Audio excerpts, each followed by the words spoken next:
Agradeço ao Dr. Eliel. Acho que um dos dois grandes desafios que o sistema interamericano tem é se tornar mais próximo daqueles que, na verdade, fazem uso dele. Né? E eu acho que o papel da sociedade civil é indispensável nesse sentido. Não apenas para aproximar ou fazer essa ponte que o sistema interamericano faz, e parte da explicação disso também está na sua estrutura, mas não vou entrar no mérito da questão agora nesse momento, mas sem dúvida nenhuma para democratizar o próprio sistema também. Né? Eu acho que a voz da sociedade civil é indispensável em qualquer campo, e no sistema interamericano que trata de direitos humanos mais ainda. Então, obrigada mais uma vez e parabéns pelo trabalho que vocês vêm realizando. Eu gostaria então de, já de pronto, passar a palavra à doutora Juliana Costa Hashimoto Bertin, que é advogada da Pastoral do Povo de Rua, e que, por favor, doutora Juliana, a sua fala. Obrigada, quero agradecer imensamente a oportunidade de estar de volta a essa casa, que é minha alma mater, agradecer ao professor André, o carinho com que esse evento foi pensado, a curadoria dele com muito cuidado, aprendi da primeira fala até a última aqui, é o que essa casa sempre me deu, muito aprendizado, e estou muito feliz de estar nessa mesa, muito honrada e de coração muito agradecida. É um dia muito especial para mim. Dito isso, eu gostaria de me apresentar, porque essa apresentação faz parte do contexto em que a medida cautelar na Comissão Interamericana de Direitos Humanos em que eu atuo nasceu. A minha origem como advogada é no contencioso civil empresarial, absolutamente nada a ver com direitos humanos, é o lado negro da força. Mas desde criança eu conheço o padre Júlio Lancelotti, porque eu sou da Moca. O padre Júlio tem uma atuação como defensor de direitos humanos muito forte no bairro da Moca, desde sempre, primeiro com os menores na FEBEM. Também foi o idealizador da Casa Vida, que acolheu muitas crianças soropositivas. Hoje, graças a Deus, não tem mais crianças soropositivas na Casa Vida, porque as políticas públicas deram conta de que as crianças que nascessem de mães soropositivas não se positivassem também, né? Depois, alguns anos depois, por conta inclusive da pressão do período ditatorial, Dom Paulo Evaristo Arnes tirou o padre Júlio da Pastoral do Menor, mas como uma recompensa e um reconhecimento pelo trabalho dele na Pastoral do Menor, criou a Pastoral do Povo da Rua. Na época, a Pastoral do Homem da Rua, se não me engano, esse era o nome original. Hoje em dia está longe de ser um nome representativo, porque há muitas mulheres em situação de rua. E oficialmente a Pastoral do Povo da Rua completa agora em dezembro 27 anos, e desde sempre com o padre Júlio como vigário episcopal para essa população. Eu, sendo da Moca, tinha sempre muito contato sempre via muito a atuação do padre Júlio na Casa Vida, com a população de rua. Sempre admirei demais a atuação e o discurso dele como padre e como defensor de direitos humanos. Mas, enfim, eu me distanciei do catolicismo, acabei me distanciando até da Moca. Quando voltei para a Moca, o padre Júlio pediu uma ajuda nas redes sociais. Ele falou: olha, um irmão de rua, eu não me lembro agora se ele era colombiano ou boliviano, era o Juan, tá com os documentos dele retidos num hotelzinho perto da rodoviária do Tietê. Ele precisa recuperar esses documentos para poder continuar a vida dele aqui no Brasil.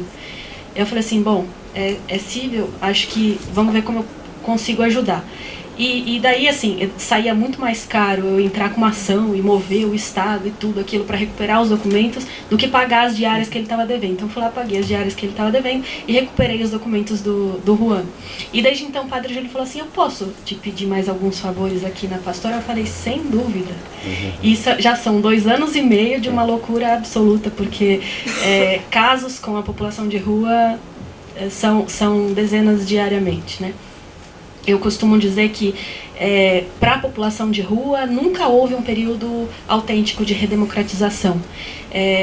Para a população de rua, devido ao processo legal, nunca fez o menor sentido, Constituição Federal é uma mera abstração, porque eles sentem na pele todos os dias as penas corporais, eles sentem na pele todos os dias a mais absoluta ausência do devido processo legal.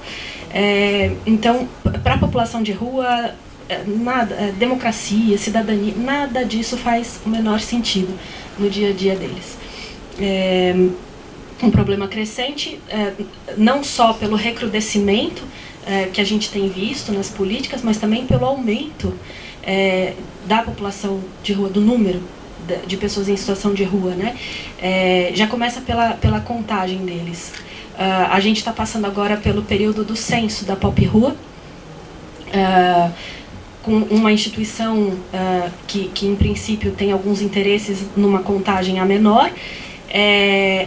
A própria prefeitura de São Paulo estima que passam pelos equipamentos em torno de 30 a 35 mil pessoas pelos registros próprios. Mas esse censo parece que vai apontar para uns 20, 24 mil e olha lá. Então, quer dizer, a gente já pode prever que a gente não vai ter uma política muito eficaz para os próximos anos voltada para essa população. Os desafios tendem a crescer. No nosso dia a dia de pastoral, então, que a gente atende muitas questões criminais, muitas pessoas, porque 40% da população de rua, uma estimativa de que tenha passado pelo sistema prisional, então muitos vêm querer consultar para saber como está o status do processo, eles não têm dinheiro para se locomover até o Fórum da Barra Funda para assinar a carteirinha, então eles têm a preocupação de estarem com mandado de prisão expedido ou não por falta do cumprimento dessa regra. Existem algumas questões de família muito pontuais. A gente já teve também atendimento de alteração, retificação de assento civil das pessoas transexuais. Eu já fiz 3 retificações na Pastoral do Povo de Rua, alterando nome e gênero na certidão de nascimento e demais documentos. Mas o que mais demanda dos nossos esforços e atenção, sem dúvida, são os casos de violência contra a população de rua. Violência institucional e violência de policiais, guardas civis metropolitanos e do que a gente chama vulgarmente de RAPA, né? São as operações de zeladoria urbana, que com a desculpa de fazerem a limpeza da região, subtraem os bens e humilham e aterrorizam a população em situação de rua.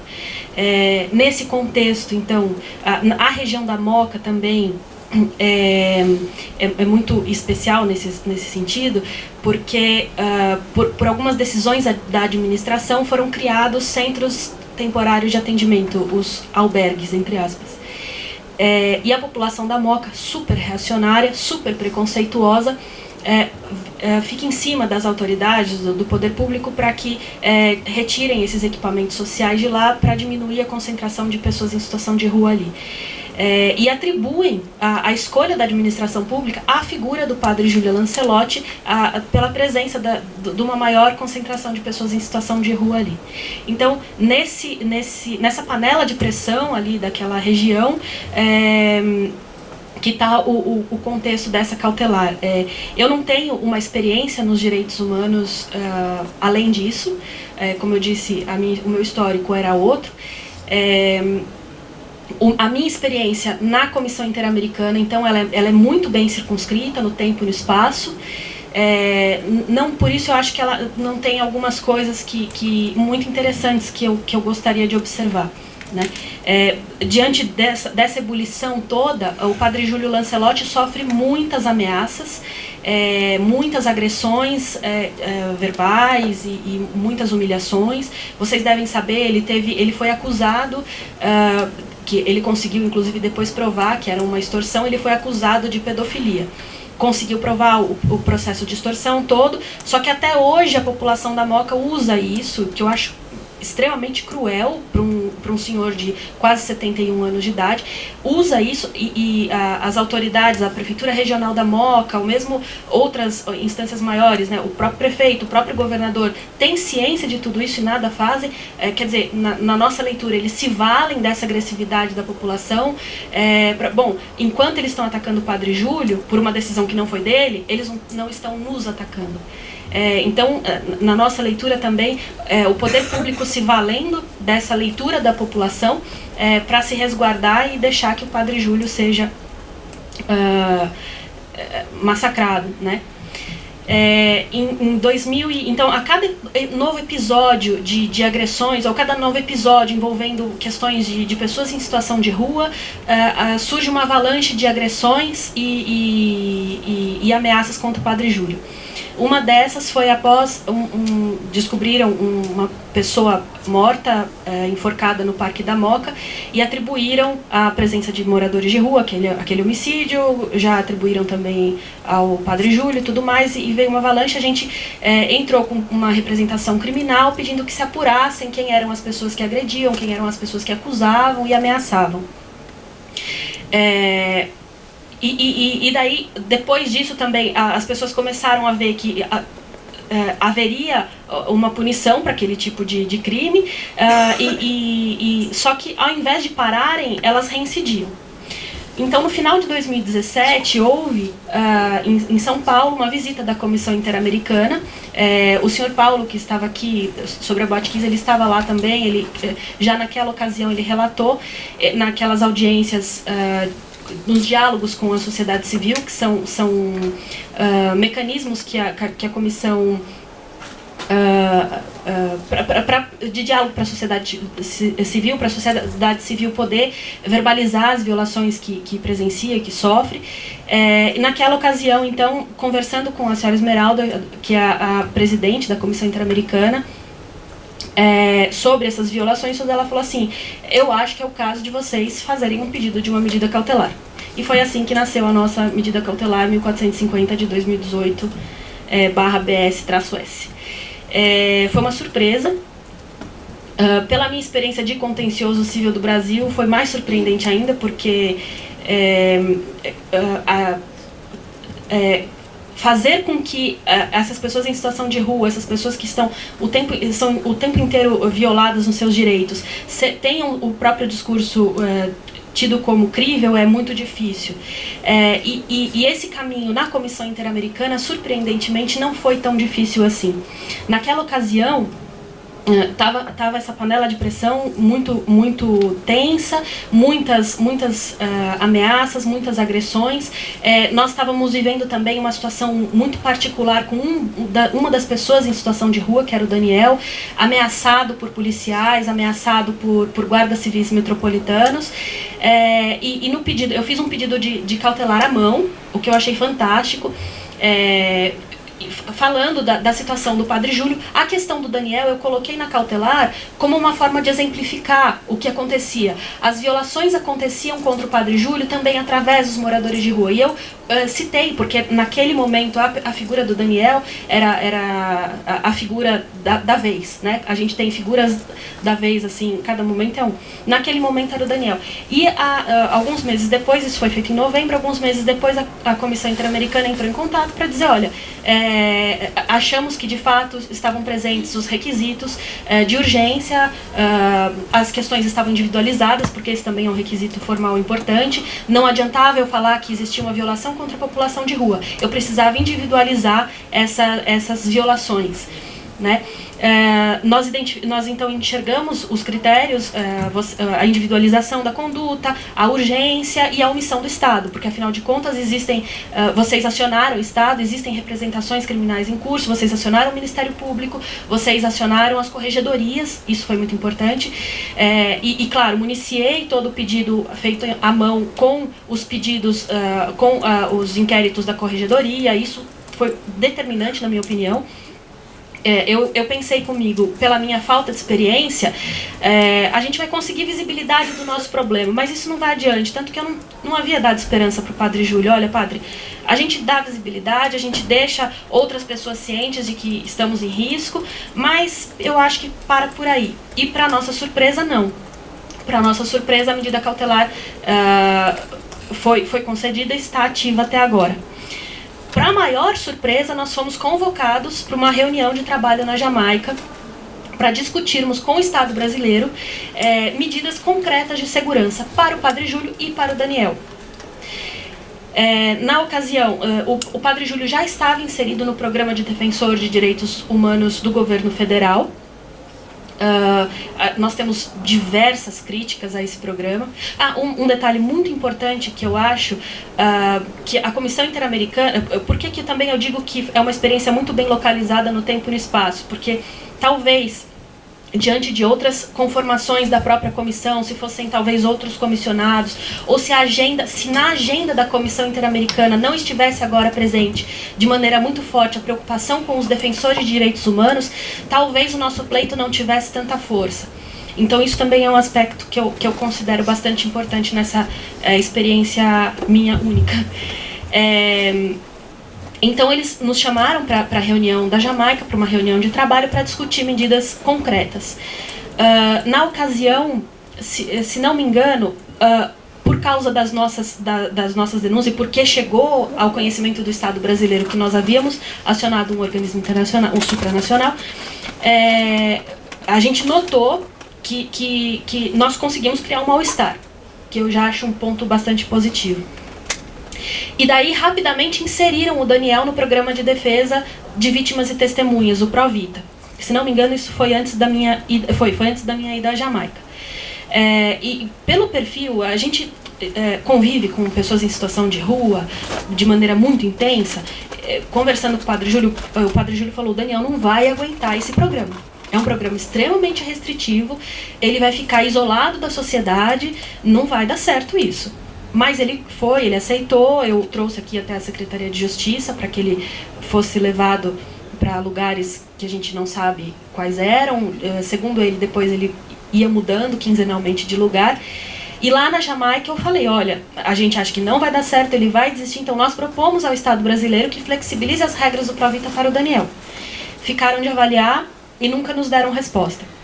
Em relação ao Padre Júlio, o nosso esforço sempre é o de permitir que ele continue com a atuação dele como defensor de direitos humanos, sem que ele precise ser isolado da sociedade, sem que quaisquer medidas de segurança ele abafem a atuação dele como defensor de direitos humanos. Então, esse seria em tese o propósito da inclusão dele no programa de defesa de defensores, se não fosse um programa, do nosso ponto de vista, muito precário e ineficaz, né?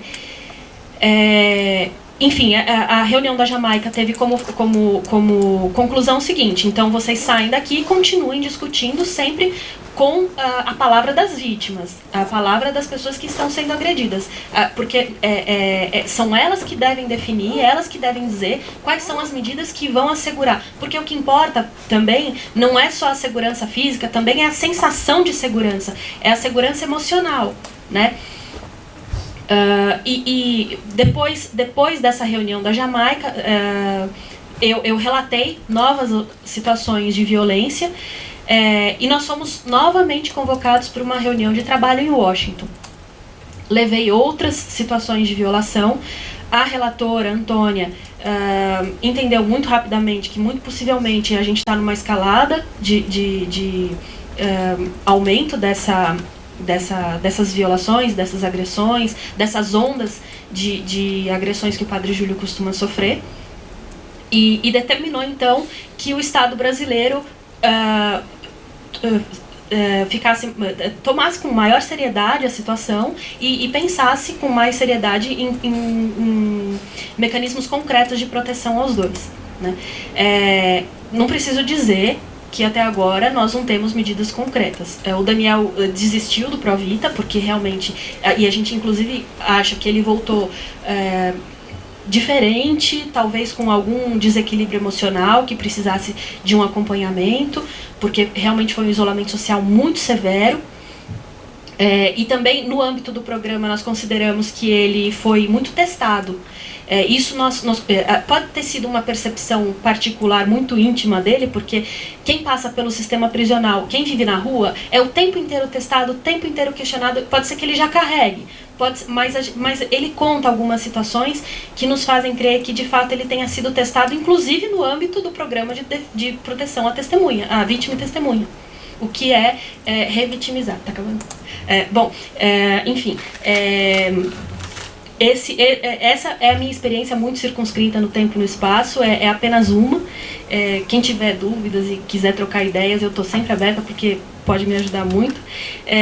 Gostaria só de pontuar rapidamente, um dos nossos maiores desafios em continuar com isso, de fato, como já foi colocado aqui, é ter verbas para poder ir para a Jamaica, então eu consegui muito felizmente para Washington um subsídio do Fundo Brasil de Direitos Humanos e da Frontline Defenders for Defenders, que me auxiliaram também na viagem para Washington. É um desafio, mas vale a pena correr atrás, e eu encorajo sempre que as pessoas procurem, principalmente quem é advogado não tem. Eu estou aprendendo nesse processo, então eu acredito que todos podem aprender também em novos processos, em novos pedidos, ainda que não sejam exitosos, como nesse caso foi por questões particulares.